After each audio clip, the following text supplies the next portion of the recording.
ودرباري سجدة طبعا سجدة لذتك عجيبة تيايا او كساني كسجدة ابن وهست اكن كخواي تعالى تشاو ديريانكا زور هست بلذتك عجيبة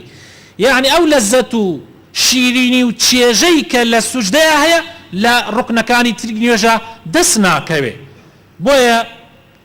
خواي تعالى لقرآن بيروزا أفرمي لسورة إسراء آية 107 أفرمي إن الذين أوتوا العلم من قبله إذا يتلى عليهم يخرون للأذقان سجدا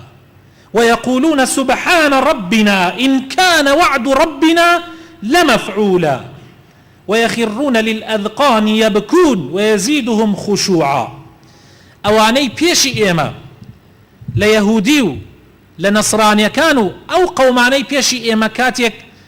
شويني بيغمركي خوان كوتن براستقيني دواي أوي كبيغمري خواهاتو شويني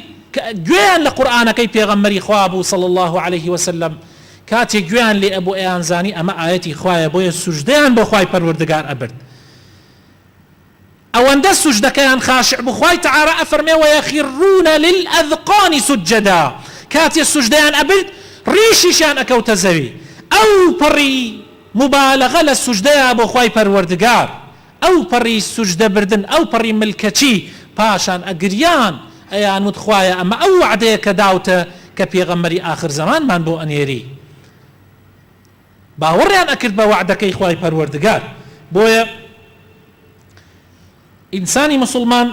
درس ور بقريت لوانو حتى بتواني لذته تشيج للسجدك ببينه بيغمري خوشويسمان صلى الله عليه وسلم أفرمي لكاتي روجي قيامتا بيغمري خوا حوزي كتايبتي هي بي وتري حوزي كوثر حوضي كوثر آبكي تايبتا هي بيغمري خوا صلى الله عليه وسلم لو روجي خلقي زور تينويانا او حوضة امتي پیغمبر دينا سر او حوضة پیغمبری خوا آوان پیدا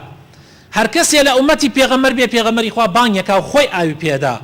جاء فرمن اي پیغمبری خوا چون امان ناسيتا ولكاتك خلقي همي حشركنن لو روجا پیغمبری خوا صلى الله عليه وسلم فرموي بآثاري سجدكان تانا وبآثاري دزنوجكان تانا اتان ناسموا ديار السجدو آثاري دزنوج شوق روناقية كي تايبتي هي وكل روايتك إمام أحمد هاتوا ولا روجي قيامتا باش أويك هموش تكان كوتاي بيدي محاسبة كوتاي بيدي خواهي تعالى آخرين كوملان يكلا جهنم دريان أخا خواهي تعالى بنامان بدا كومل خلقان يكن كبس موحد بنو شريكان بوخوا قرار نداوة كاري چاكيان نية كومل خلقان يكن صفر جگە لە تەوحیدی خوا نەبێ جگە کە شایەتمانێکیان هێناوە شەریکیان بۆ خوا قرار نەداوە یعنی نوێژیان کردووە بەڵام کردەوە و چاکەی تریان نییە بەس تەوحیدیان هەیە چاکەی تری مفلسن لە چاکەی ترە ئەوانە ئاخر کەس دەرئەکرێن لە ئاگری جەهەنم پێغەمبەری خوا صلی الله علیه وسلم فەرمووی بە ئاثاری سوجدەکانیانە ئەناسرێنەوە مەلائیکەکان ئەیان ناسنەوە چونکە ئاگری جەهەنم هەموو شوێنێک ئەخوا ئیلا ئاساری